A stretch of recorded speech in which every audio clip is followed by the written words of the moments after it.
Radio J, les rendez-vous de l'Écuge. Jean-François Strouf, bonjour. Eh bien, bonjour Lise. Alors, les rendez-vous de l'Écuge, c'est bien sûr l'émission hebdo de l'espace culturel et universitaire juif d'Europe. Et j'ai envie de dire une chose qu'on n'avait pas prévue. On dit de Tel Aviv que c'est Zot Ir Bli Hafsaka. C'est une ville qui ne s'arrête jamais. Je pense que l'Écuge, c'est pareil. La semaine dernière, c'est l'Écuge Bli Hafsaka. La semaine dernière, on recevait Olivier Huttman. Quelques heures avant le premier concert de jazz à l'Écuge, tes impressions, je crois que ça a été plus qu'un immense succès. Il y a presque eu un début de panique pour asseoir tout le monde. Oh, presque un début de panique. Non, presque. En fait, c'est un immense succès. On a joué à guichet fermé.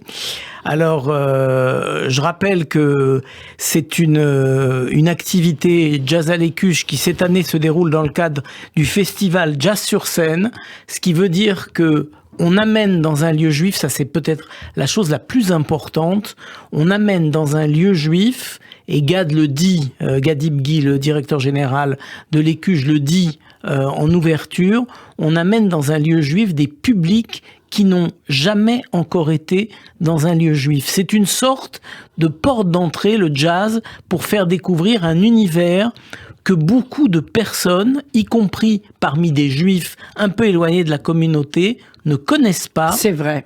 Et pour nous, c'est une philosophie, celle de l'ouverture.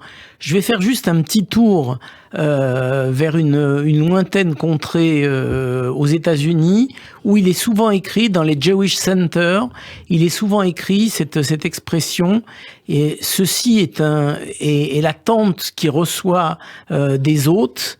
Il y a plusieurs manières d'y entrer, plusieurs portes pour y entrer, et chacune de ces portes conduit au même lieu, celui de la convivialité, du vivre ensemble, du bien-être du pluralisme. Et cette idée-là... Il faut faire un panneau comme ça à l'entrée de l'Écuge. Oui. Moi, je me souviens, ce panneau figurait à l'entrée du Jewish Center de Denver au Colorado, et j'étais impressionné parce que ça m'a donné l'impression d'être à l'Écuge, mais il y avait ce mot en plus qui disait « D'où que vous veniez, quoi que vous soyez, quoi que vous pensiez, ce lieu est le vôtre, entrez-y ».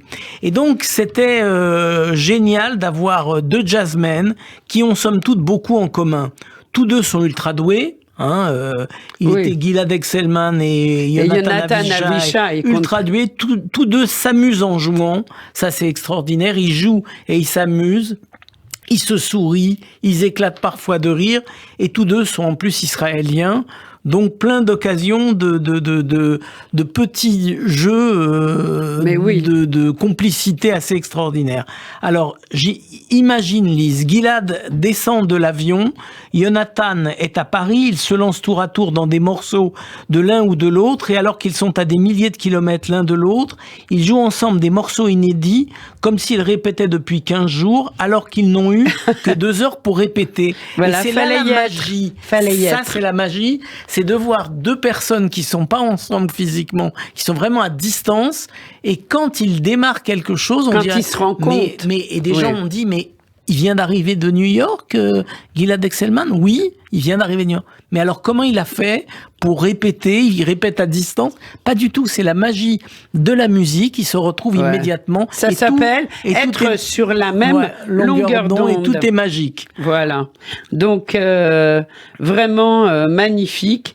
Et le prochain concert du club de jazz, c'est bientôt, on en reparlera. On aura le temps d'en parler. Ce que je voulais dire aussi, c'est que des personnalités, des amis qui venaient pour la première fois par hasard à Jazz à l'Écuge ont découvert un hall d'accueil flambant neuf, complètement transformé, la salle des fêtes transformée en club de jazz, et ils nous ont dit qu'ils étaient bluffés, scotchés, ultra impressionnés, et pour un organisateur d'événements culturels ou de spectacles, ça vaut tout l'or du monde. Exactement.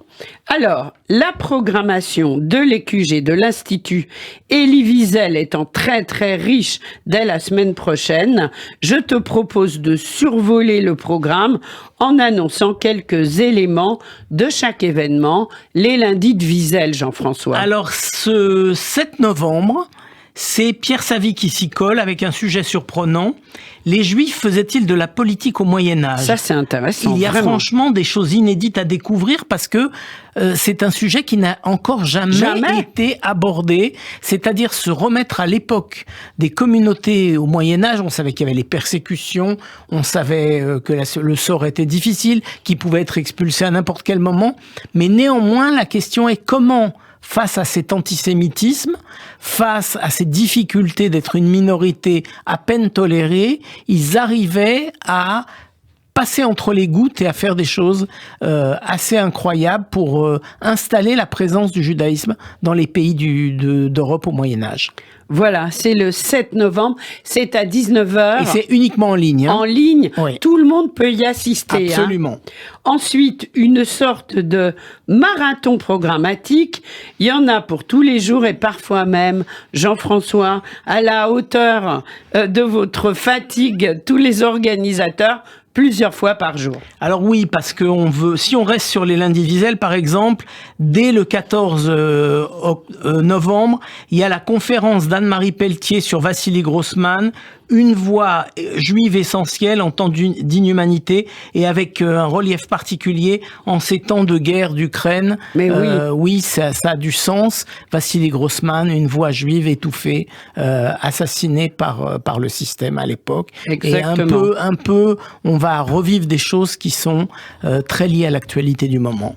Donc, très très important, et ça sera donc le 14 novembre. Absolument. Voilà, en même temps, à l'Écuche, d'autres événements. Bah oui, le même soir, présentation musicale du nouveau livre de Jean-Pierre Allali et Chaim Musikant, Les Magnifiques, figures extraordinaires du peuple juif, c'est lié à Israël, et j'aurai personnellement le plaisir de présenter ça à la salle des fêtes, le 14 novembre à l'Écuche, avec mes amis Chaim Musikant et Jean-Pierre Allali.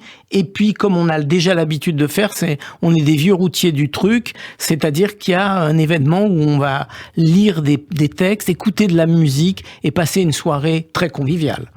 Ça va être magnifique. Le 15 novembre, bien sûr. Bah, dès le lendemain. Ouais, on continue, on enchaîne. Ouais. C'est le concert de sortie de l'Olifantre, une ambiance club et ouverture du bar à 19h30. De quoi s'agit-il ? C'est un peu comme le jazz à l'Écuche, mais avec un autre style. Donc, c'est Leila Martial, qui est une révélation de la scène vocale française, à la frontière entre plusieurs mondes, des textures hip-hop, rock et punk. Ça vaut la peine un peu de jazz. Et puis, il faut vraiment découvrir ces musiciens qui vont produire quelque chose de totalement original ce mardi 15 novembre. Alors, Leila Martial vient d'être quand même, on peut le dire, récompensée par l'Académie du Jazz, ainsi qu'aux Victoires du Jazz comme meilleure artiste vocale, excusez-moi du peu. Et puis, il y aura Art Nights. De Alors quoi ça, s'agit-il ? c'est le 16, un mercredi par mois. On l'avait un peu présenté rapidement. Donc jeudi, un thème assez extraordinaire de Sandra Ankawa. Chaque mois, elle choisit un thème différent. Ces mois-ci, c'est le thème de l'amour. Et c'est un peu quelque chose d'assez incroyable. C'est artistique, c'est du dessin, c'est de la peinture, c'est la possibilité de deviner des choses sur les arts et d'essayer de les transcrire soi-même. C'est très original comme formule. C'est du dessin avec des noms somme toute assez connus, mais auxquels on s'essaye soi-même. Donc c'est se confronter à des œuvres majeures en étant soi-même un total ou une totale débutante. Alors, qui est Sandra Ankawa ?